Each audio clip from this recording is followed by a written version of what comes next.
Silent, ready, 5 second, start.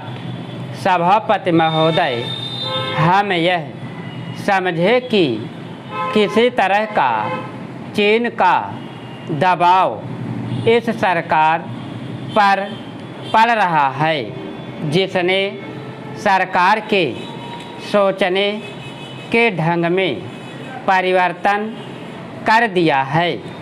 मैं गृह मंत्री से विशेष रूप से यह कहना चाहता हूँ कि सरदार पटेल जिस जगह पर बैठे थे, आज आप उसी जगह पर बैठे हुए हैं और राष्ट्र की आंतरिक सुरक्षा का भार आपके कंधों पर है।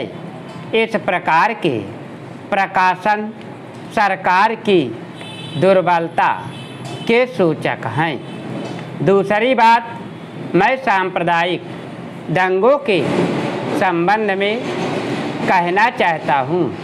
इन सांप्रदायिक दंगों से निश्चय ही हमारे देश की जो आंतरिक स्थिति है वह बिगड़ती जा रही है। दुनिया के दूसरे देशों में हमारा देश बदनाम हो रहा है।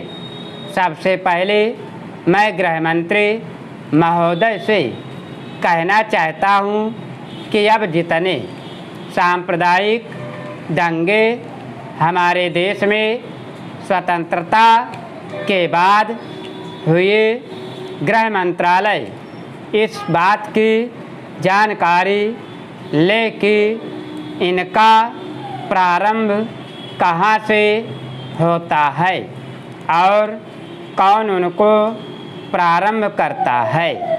अगर इस देश का बहुमत उनको प्रारंभ करता है, तब तो मेरा कहना यह है कि बड़ी कड़ाई के साथ उन पर काबू किया जाना चाहिए।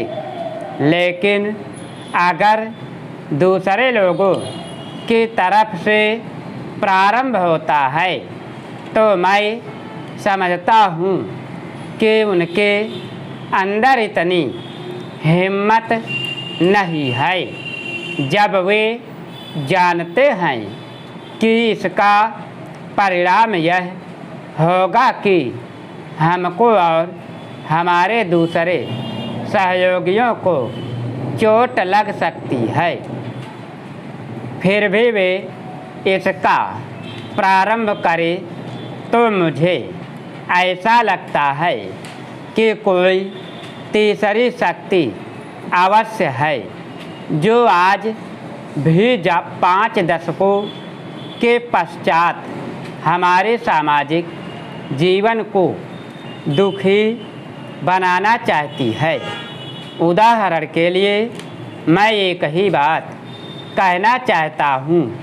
पहले गृह मंत्रालय जब अपनी वार्षिक रिपोर्ट प्रकाशित करता था, तब उसमें बतलाया जाता था कि हमारे देश में दुनिया के किस किस देश के कितने नागरिक रह रहे हैं।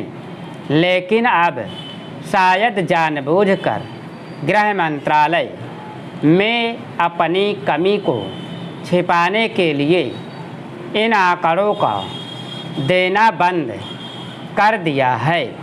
लेकिन फिर भी प्रश्नों के उत्तर में कभी कभी कुछ इस प्रकार के आंकड़े सामने आ जाते हैं। अभी हाल में जब यहाँ पूछा गया कि हमारे देश में पाकिस्तान के कितने नागरिक ऐसे हैं जो पासपोर्ट लेकर रह रहे हैं, तब उत्तर में सरकार ने बतलाया कि इस समय पासपोर्ट के आधार पर भारत में रह रहे पाकिस्तानी नागरिकों की संख्या लगभग 217,000 है। स्टॉप। अगर तुम लोग नए हो तो सब्सक्राइब करो, वो जो लाल वाला बटन है उसके साथ सूर्य नमस्कार करो या फिर अनुलोम विलोम, मुझे नहीं पता, बस क्लिक हो जाना चाहिए। अब मैं भी